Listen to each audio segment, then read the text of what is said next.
আসসালামু আলাইকুম। আমরা প্রায় বিভিন্ন জেনারেশন সম্পর্কে শুনে থাকি। আজকে আমরা বিভিন্ন জেনারেশন সম্পর্কে জানবো। সাধারণত একটা জেনারেশন এবং অন্য একটা জেনারেশনের প্রযুক্তিগত, চিন্তা চেতনাগত এবং আচরণগত বিভিন্ন পার্থক্য হয়ে থাকে। একটা জেনারেশন এবং আরেকটা জেনারেশনের এই পার্থক্য সাধারণত 20 থেকে 25 বছর বা 2 যুগ বা এর চাইতে কিছুটা কম এরকম হয়ে থাকে।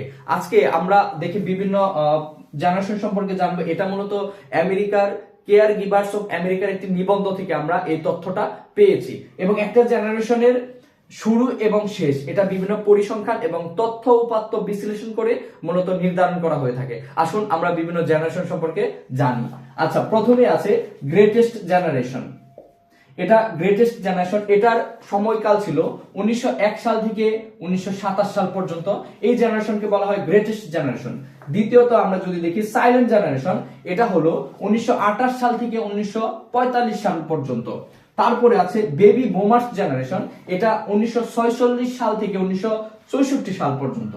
এবং আরেকটা আছে জেনারেশন এক্স, এটা 1965 সাল থেকে 1980 সাল পর্যন্ত। আবার দেখি জেনারেশন ওয়াই, এটা 1981 সাল থেকে 1996 সাল পর্যন্ত যাদের জন্ম।